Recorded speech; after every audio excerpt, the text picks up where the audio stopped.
दूसरों के लिए जरूर सोचना चाहिए।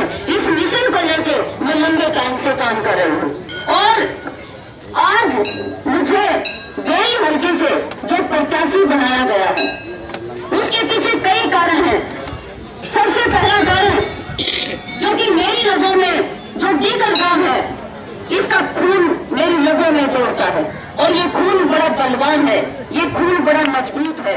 मैं मानती हूँ कि जो डीकल गांव है 36 बरादरी के लोग इकट्ठे होके अपनी इस बेटी का मान सम्मान बढ़ाएंगे, क्योंकि ये जो विधायक आप बनाएंगे वो विधायक मैं नहीं बनूंगी, वो विधायक बनेंगे मेरे दादा दादी, वो विधायक बनेंगे मेरे कामताई, वो विधायक बनेंगे मेरे भाई भाभी। मंडल विधायक की कोई ज्यादा जरूरत नहीं है। मैं केवल समाज हित के लिए इस राजनीति में आई हूँ। क्यों? क्योंकि काऊ देवीलाल एक बात पे आकर के लोक राज लोक लाज से चलता है। अगर लोक लाज नहीं है तो लोक राज की कोई कीमत नहीं है, लोक राज की कोई जरूरत ही नहीं है अगर लोक लाज नहीं है।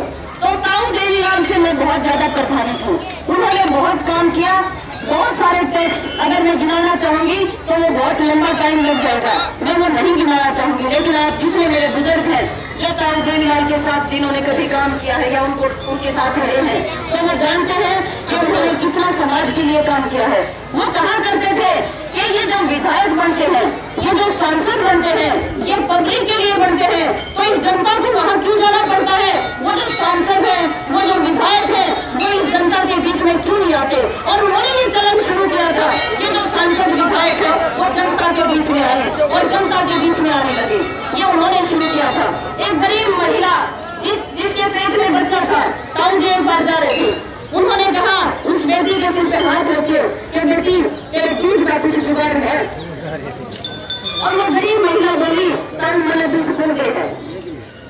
टाउन ने पहली कलम से उसके दूध का जुगाड़ किया। उन्होंने जो जच्चा बच्चा के लिए जो पैसा देना शुरू किया, उनके लिए सुविधा की, ये टाउन की पहली कलम से चंडीगढ़ जाते उसने पहला काम क्यों किया।